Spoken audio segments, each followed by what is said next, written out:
O Mubarak, for you is my prayer. O Mubarak, for you is my prayer. May you keep ascending success stair. O Mubarak, for you is my prayer. May you keep ascending success stair. الحمد لله رب العالمين والصلاة والسلام على سيد المرسلين أما بعد فأعوذ بالله من الشيطان الرجيم بسم الله الرحمن الرحيم الصلاة والسلام عليك يا رسول الله الصلاة والسلام عليك يا حبيب الله الصلاة والسلام عليك يا نبي الله وعلى آلك وأصحابك يا نور الله نويت سنة الاعتكاف. Our beloved Nabi sallallahu alayhi wa sallam has said that a person who sends 50 times daily durood or salutations or salawat upon me, I will shake hands with him on the day of judgment.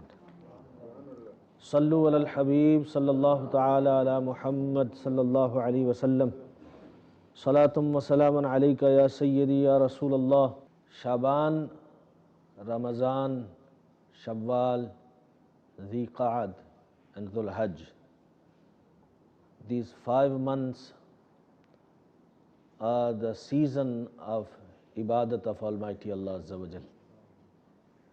Therefore, sighting the moon of these 5 months is wajib kifaya. That if no one tries to sight the moon in these 5 months, then everyone will be regarded as sinners, because violation of a wajib is a sin. Because in all these months, ibadat are related to lunar calendar.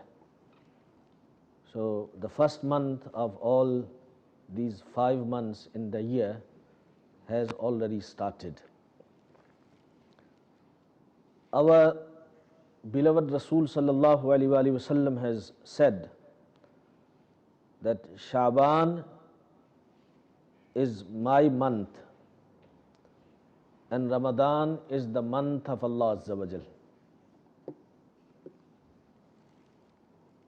Why Rasulullah sallallahu alaihi wasallam says that Shaban is my month? Because this was the favorite month of Rasulullah sallallahu alaihi wasallam, that he would fast a lot in this month compared to any other month. Of course, the month of Ramadan, because the fasting is fard, that nobody can leave. But we're talking about here optional fasting. So in optional fasting, as much as Rasulullah sallallahu alaihi wasallam used to fast in the month of Sha'ban, he never fasted in any other month. Hazur Sayyiduna Ghawsul A'zam Sayyiduna Abdul Qadir Jilani radiyallahu ta'ala anhu writes in Ghuniyatul Talibin the conduct of Sahaba Ikram when the month of Sha'ban will begin. So now, of course, Sahaba were those people who learnt Islam and values directly from Rasulullah sallallahu alaihi wasallam. So therefore, what they did was accurate and directly outcome of the tarbiyah and the training of Rasulullah sallallahu alaihi wasallam. So he reports a hadith mubarakah that Hazrat Sayyidina Anas bin Malik radiyallahu ta'ala reports that as soon as the month of Shaban began, Sahaba Ikram will concentrate towards the tilawat of Quran Kareem. So immediately they are now attached with Quran Kareem. And they would pay zakat in the month of Shaban.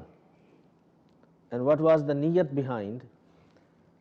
That the gharib and the masakeen and the poor people, they are ready for the month of Ramadan.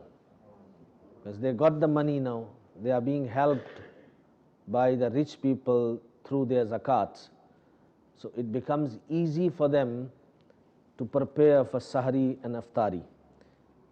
We have now different culture, different mindset.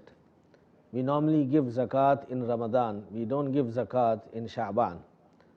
But that was not the way of Sahaba. See, their thinking was to empower the poor people, so they are ready from the day first in the month of Ramadan.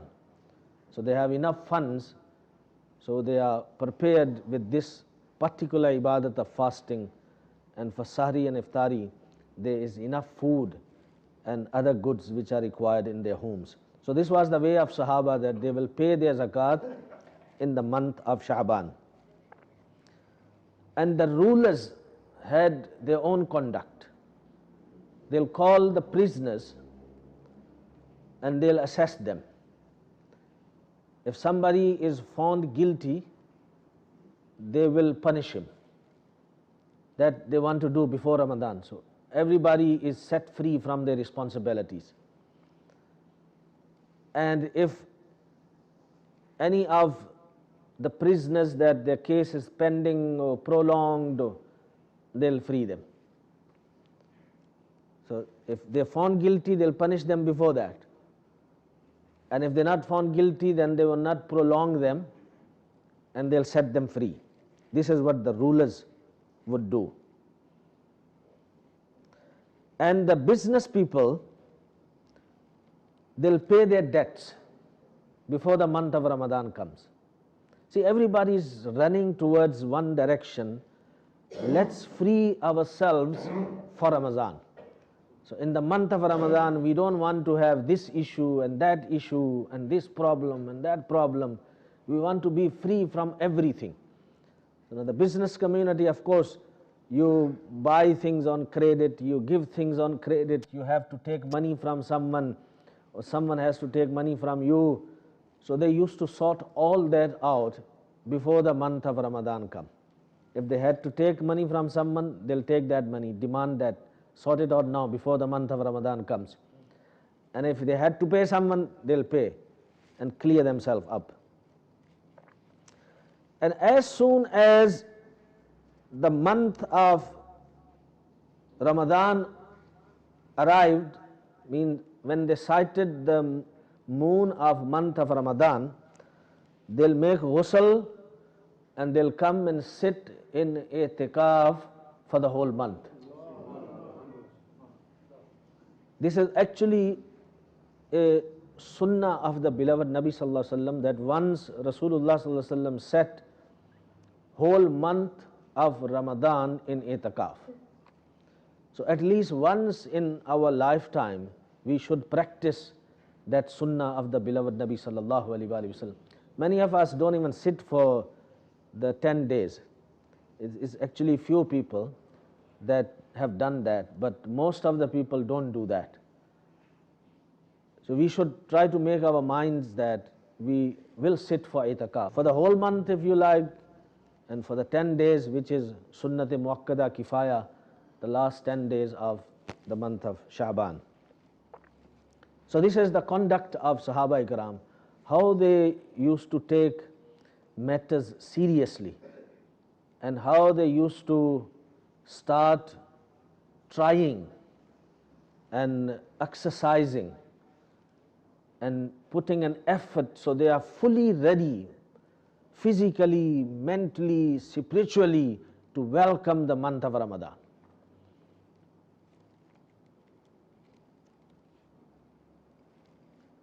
Rasulullah sallallahu alaihi wasallam used to love fasting in the month of Shaban.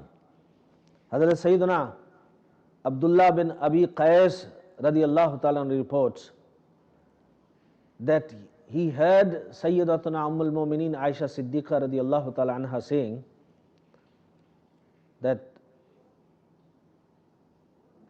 month of Shaban was the favorite month of beloved Rasul sallallahu alaihi wasallam. He used to fast in the month of Shaban till he will join this month with the month of Ramadan. So that means continuous fasting. So in the month of Shaban he'll fasting till he will join his fasting with the month, because the month of Ramadan fasting is compulsory, the month of Shaban fasting is optional, but he would fast so much in the month of Shaban that as if he has fasted 2 months continuously. This is what the understanding is. And Hazrat Sayyidina Usama bin Zayd radiyallahu ta'ala reports, he said, I said, Ya Rasulullah, I see that you fast a lot in the month of Shaban, that you don't fast so much in any other month. So he asked this question, he was curious. So Rasulullah sallallahu alaihi wasallam replied that there is a month between Rajab and Ramadan, and that is of course Shaban. So this month between Rajab and Shaban, log isse ghafil hain, means the people are careless, they are heedless about this month.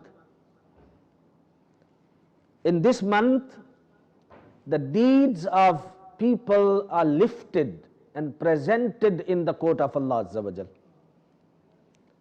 And I would love that when my amal is lifted and presented in the court of Allah Azza wa Jal, I'm in the state of fasting.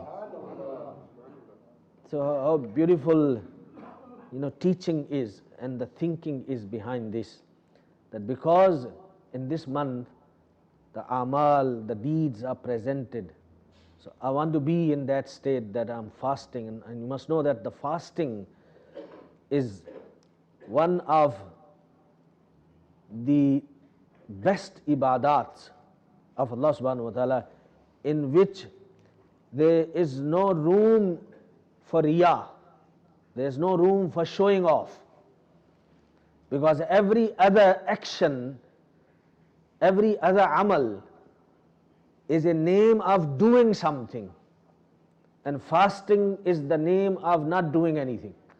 Because what you do in fasting is, if simply somebody want to know what's the definition of fasting, you don't eat, you don't drink, you don't have intercourse, so everything is not doing. As-sawmu li wa ana ajzi bihi, that fasting is for me and I myself will give reward for the fasting.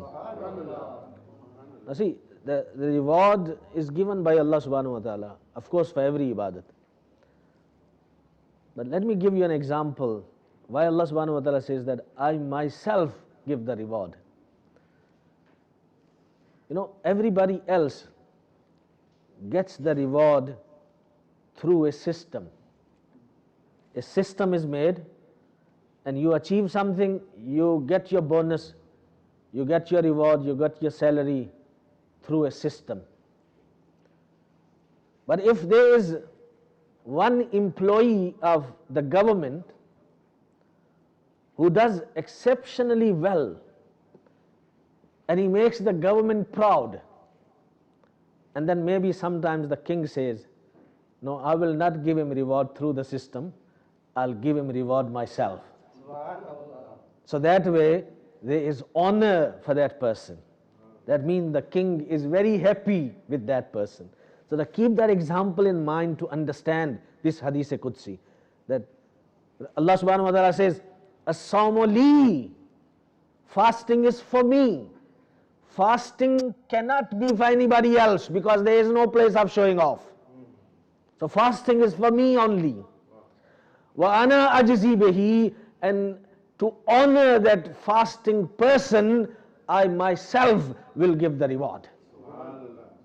And then this hadith Mubarakah is read with other way as well, and that is, instead of reading ana ajzi bihi, it can be read ana ujza bihi. So when it is read ana ujza bihi, it would mean that fasting is for me and I am the reward of fasting. So that means for every other ibadat, you get your reward in the form of Jannat. But when you fast, you get the honor of Jannat as a reward, not just the Jannat. So therefore, Rasulullah sallallahu alaihi wasallam has said that people are careless about this month and about the fasting.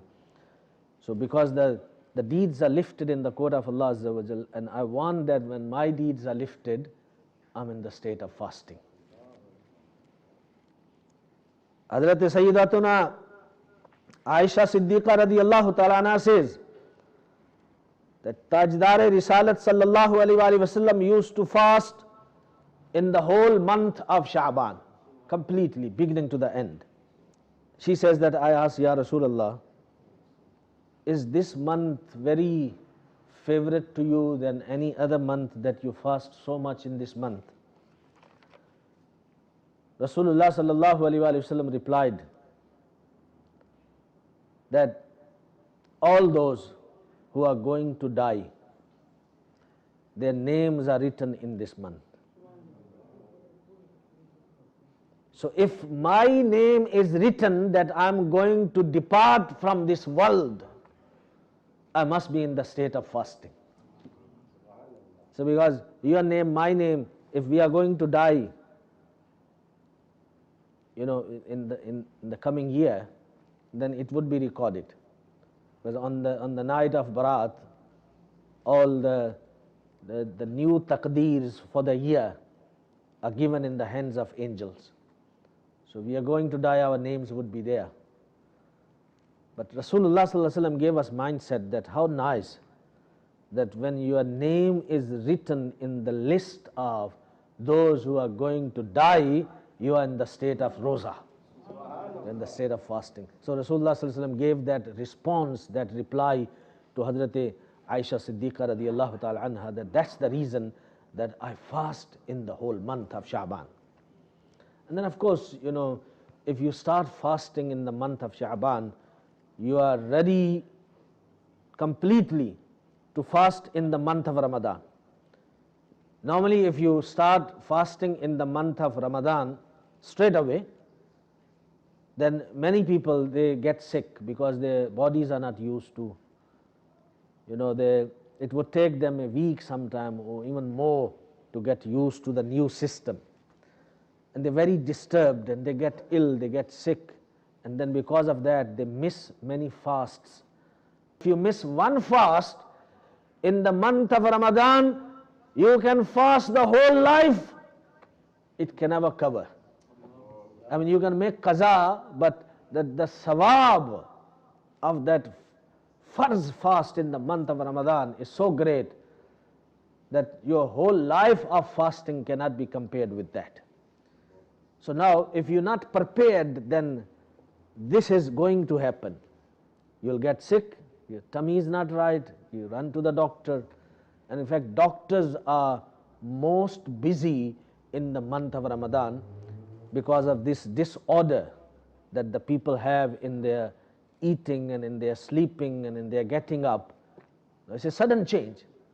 So now, how nice it is that if we follow the way of Rasulullah sallallahu alaihi wasallam and start fasting in the month of Sha'ban, then there will be no change in our bodies. There will be no change in our system.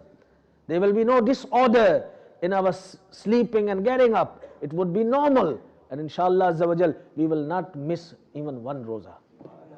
So every teaching of our beloved Nabi sallallahu alaihi wasallam is preparing us for something bigger.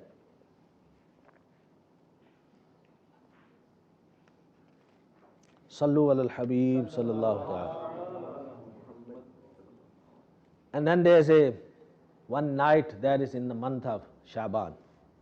Very great night. And it's coming, and inshallah, if Allah wills, once again we will have opportunity to witness this night, and that is the night of Nisfu Shaban, as it is said in Arabic, and Laylatul Bara'at in Persian or in Urdu. Bara'at means freedom. So you get freedom from the hellfire, and that subject is mentioned in Hadith Mubarakah. So this name is not coincidental name. This name is derived from the ahadith, and inshallah I'll be reading out those ahadith for you. Al-Mu'mineen Hazrat Sayyidatuna Aisha Siddiqa radiyallahu ta'ala anha reports that I heard Rasulullah sallallahu alaihi wasallam saying that Allah subhanahu wa ta'ala opens the doors of khair in the 4 nights. And khair means goodness in abundance. Everything that's good, Allah subhanahu wa ta'ala opens the door of that. And what are those 4 nights? The night of Eid al-Adha. So this means that in the night of Eid al-Adha, we should worship Allah subhanahu wa ta'ala more than any other night. But unfortunately, we don't have that culture. And then the night of Eid al-Fitr, the doors of khair are open, but there's carelessness, there's a party mood, especially when it comes to Eid al-Fitr. Ramadan is over now, fasting is over, and feasting is about to start. Now all mithais and laddus and jalebis and this dish and that dish are now being prepared in the homes. Whole night people work, even miss their Fajr namaz. So that's the night, great night of worshipping Allah Azza wa Jal, the night of Eid al-Adha, the night of Eid al-Fitr. People should be spending in the masajid and worshipping Allah subhanahu wa ta'ala. These are big nights. But these nights are not taken as big nights in our culture anymore. There's need to revive that. And then the 3rd night is that the 15th night of Shaban. That Rasulullah sallallahu alaihi wasallam said that in this night, the name of those who are going to die and rizq of every person in that year, and all those who are going for Hajj, their names are written. So the decision has been made that during this year, this will happen to you, this will happen to you, so much rizq you will get, whether you'll go for Hajj or you won't go for Hajj. And then the 4th night is the night of Arafah. The night of Arafah is the night that is between the 8th and 9th of Zulhijjah. So this karam of Allah subhanahu wa ta'ala stays whole night from the sunset till the adhan of Fajr, not just Tulu'e Fajr.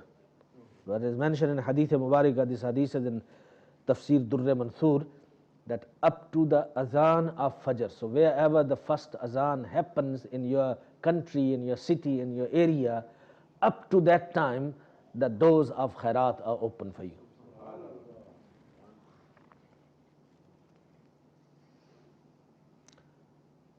Now the word barat, where it comes from? It comes from Hadith Mubarakah. Hazrat Sayyidatuna Aisha Siddiqa radiyallahu ta'ala anha reports that Rasulullah sallallahu alaihi wasallam said that Jibreel Amin alayhi salam came to me and he said to me, this is the 15th night of Shaban. Allah subhanahu wa ta'ala takes so many people out of Jahannam, mean those whose name was written in the list of Jahannamis. equal to the hair of the goats of Bani Kalb tribe. Now, Bani Kalb tribe in Arabia used to have maximum goats. Now imagine how many hair are on one goat. And they used to have thousands of goats, because that was the major business at that time, having more goats or camels. And people of Bani Kalb used to have maximum goats. So Rasulullah sallallahu alaihi wasallam compared that with the goats of tribe of Bani Kalb, that according to the number of hair on the goats of tribe Bani Kalb, so many people are set free from the fire of Jahannam. And this happens on the 15th night of Sha'ban. Except, there's exception, and that's very important to know, except the one who has enmity. You know, people have enmity with each other. So those who keep that grudge in their hearts and don't want to clean their hearts, accept that. So he is deprived from that khair of Almighty Allah Azza wa Jal. And the one who cuts ties with his relatives, he does not get any benefit in this night. And there are a lot of people in these days, due to arrogance and pride, that they fight with their blood relatives, their close relatives. Brother doesn't want to talk with the other brother. Brothers don't talk to sisters. Sisters don't talk to brothers or sisters. Cousins, uncles, aunties, close relatives, they don't talk to each other. Small silly things happen, misunderstanding happen, they get angry, and for years they don't talk, they don't attend each other's weddings, functions, etc., because they're angry and they want to express that anger. They're cutting that tie.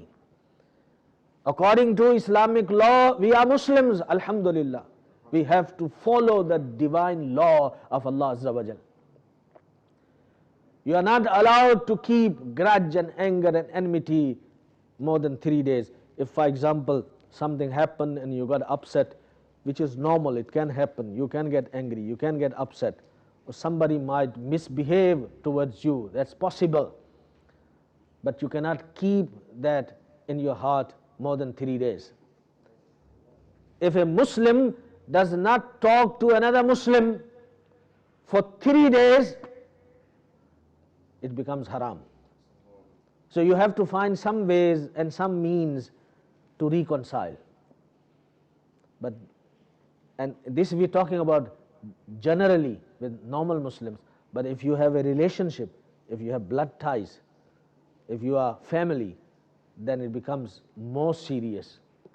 That even in this night when Allah subhanahu wa ta'ala forgives so many people, and if you the one that is causing problem in the family, you do not take a step forward, you're arrogant, you're stubborn, then you got no share in that. And also the one who is disobedient to his parents, he also doesn't get any share. So the big night is coming, and if that's your condition, that you are a cause of breaking ties with the families, or you don't have good relationship with your parents, or if you are disobedient, you're not serving your parents, then rectify it before that night comes, so you are not deprived from the mercy of Allah Azza wa Jal. And the one who habitually drinks. So therefore in Hadith Mubarakah, if a person, na'uzubillah, drank, sometimes by mistake he made tawbah, he is not included in this. But a person who is habitual, a drunkard, he will also not get any rahmat on this night. So if anyone, na'uzubillah, has got problem of drinking or even drugs, because drugs, anything that gives intoxication, falls in the same category of drinking liquor. So they need to make tawbah before this night comes, so they can have the mercy of Allah Azza wa Jal and they can be forgiven. And Hazrat Sayyidina Kathir bin Murrah radiyallahu ta'ala reports that Tajdar Madina sallallahu alaihi wasallam has said that when the 15th night of Shaban comes, everyone that lives on the earth is forgiven except a mushrik and the one who has enmity. Now in this hadith Mubarakah, that word, the enemies of each other, that's repeated, but there's a new word, and that is mushrik. Mushrik is the one who worships other than Allah. So a person who worships other than Allah, in other words, the one who is kafir, and there is no forgiveness for kafir. Forgiveness is for the believers only.